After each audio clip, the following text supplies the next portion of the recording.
Assalamualaikum warahmatullahi wabarakatuh. Yang saya hormati Ibu Triyuni Hendrowati selaku dosen pengampu mata kuliah Manajemen Berbasis Sekolah serta teman-teman yang saya banggakan. Baik, pada kesempatan kali ini kami dari kelompok 10 akan mempresentasikan materi terkait kebijakan MBS di Indonesia. Adapun kelompok 10 ada 4 orang, saya Bagus Nandi Kusuma sebagai moderator dan 3 presentator, yaitu ada Zahra Amelia, Salwa Aulia Basri, dan Kelvia Osa Felinda. Baik, kepada presentator dipersilahkan. Undang-undang dan regulasi terkait MBS.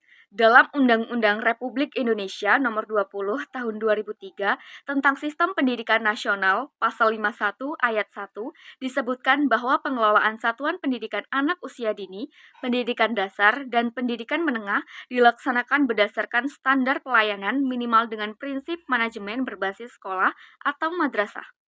Dalam kerangka inilah perlunya diterapkan dan dikembangkan MBS dengan rambu-rambu sebagai berikut. 1. Kebijakan dan peraturan perundangan yang berlaku. 2. Parlementer idealisme yang berupa harapan-harapan semua stakeholders.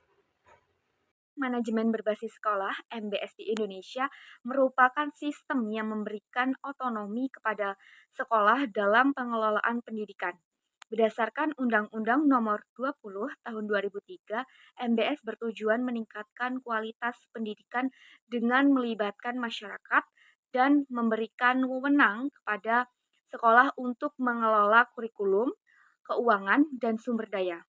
Landasan hukum MBS juga mencakup UU Nomor 22 Tahun 1999 tentang otonomi daerah dan peraturan pemerintah Nomor 19 Tahun 2005 tentang standar nasional pendidikan. MBS mendorong partisipasi masyarakat dalam pengelolaan sekolah, menjadikan pendidikan lebih transparan dan akuntabel. Selanjutnya materi yang kedua yaitu implementasi manajemen berbasis sekolah dalam sistem pendidikan nasional. Jadi, implementasi manajemen berbasis sekolah merupakan salah satu bentuk reformasi pendidikan yang memberikan otonomi dan tanggung jawab yang lebih besar kepada sekolah. Mendorong peran serta warga sekolah atau kepala sekolah, guru, siswa, dan orang tua untuk meningkatkan mutu sekolah berdasarkan kebijakan pendidikan nasional. Harus ada 10 prinsip dalam manajemen berbasis sekolah, yaitu yang pertama, keterbukaan. Jadi keterbukaan itu manajemen dilakukan secara terbuka atau transparan. Yang kedua itu kebersamaan. Kebersamaan yaitu manajemen dilakukan secara bersama-sama oleh pihak sekolah dan masyarakat. Yang ketiga ada berkelanjutan. Berkelanjutan yaitu manajemen dilakukan secara terus-menerus dan berkelanjutan tanpa dipengaruhi oleh pergantian kepala sekolah. Yang keempat menyeluruh. Jadi menyeluruh artinya manajemen dilakukan secara menyeluruh dengan memperhatikan seluruh komponen yang menjunjung tinggi dan mempengaruhi tercapainya tujuan. Yang kelima akuntabilitas. Jadi akuntabilitas itu artinya dapat dipertanggungjawabkan kepada orang tua atau wali peserta didik, masyarakat, pemerintah, dan pihak berkepentingan. Yang keenam demokratis. Demokratis yaitu keputusan diambil berdasarkan musyawarah antara komponen sekolah dengan masyarakat. Yang ketujuh itu kemandirian. Kemandirian itu di mana pihak sekolah memiliki prakarsa atau inisiatif dan inovasi dalam rangka mencapai tujuan. Yang kedelapan itu ada berorientasi pada mutu. Jadi artinya itu upaya yang dilakukan oleh pihak sekolah selalu berlandaskan pada peningkatan mutu. Peningkatan mutu pendidikan. Yang kesembilan itu ada pencapaian standar pelayanan minimal atau SPM. Jadi, manajemen sekolah harus mencapai standar pelayanan sekolah atau SPM secara menyeluruh, bertahap, dan berkelanjutan. Yang ke-10 itu pendidikan untuk semua.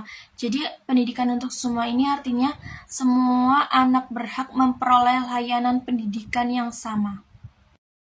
Menurut Nurkolis, pengelolaan sekolah berbasis manajemen didasarkan ada 4 prinsip utama, yaitu yang pertama, prinsip equinfinalitas. Jadi terdapat berbagai cara untuk mencapai tujuan yang sama. Oleh karena itu, manajemen berbasis sekolah memberikan fleksibilitas kepada sekolah untuk dikelola sesuai dengan kondisi masing-masing.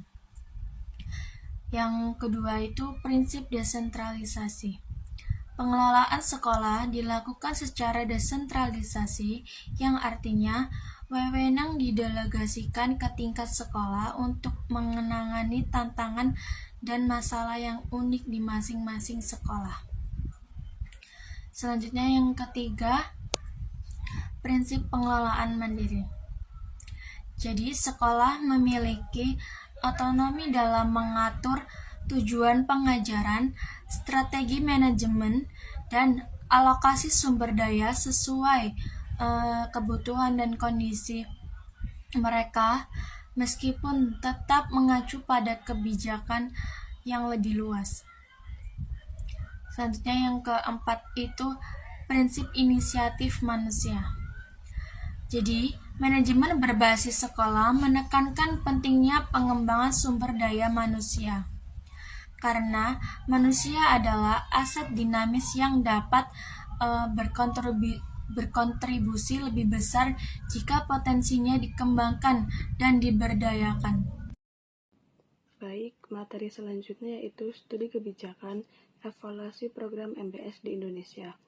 Jadi, evaluasi adalah suatu kegiatan untuk menentukan sejauh mana tujuan dari suatu program dapat dicapai. Evaluasi dalam MBS melibatkan pengumpulan data, analisis, dan interpretasi hasil untuk memberikan informasi yang relevan dan bermanfaat.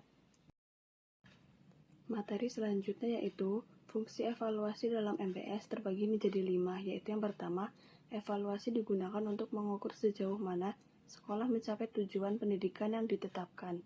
Yang kedua, evaluasi memberikan umpan balik dan informasi yang penting bagi semua pemangku kepentingan di sekolah, termasuk guru, staf, siswa, orang tua, dan pengawas. Yang ketiga, evaluasi membantu mengidentifikasi kekuatan dan kelemahan dalam sistem pendidikan dan manajemen sekolah.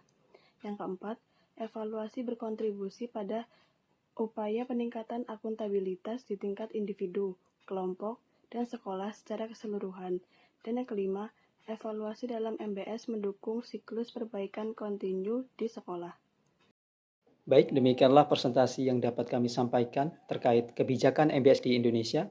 Semoga apa yang kami sampaikan dapat bermanfaat bagi kita semua. Saya akhiri. Wassalamualaikum warahmatullahi wabarakatuh.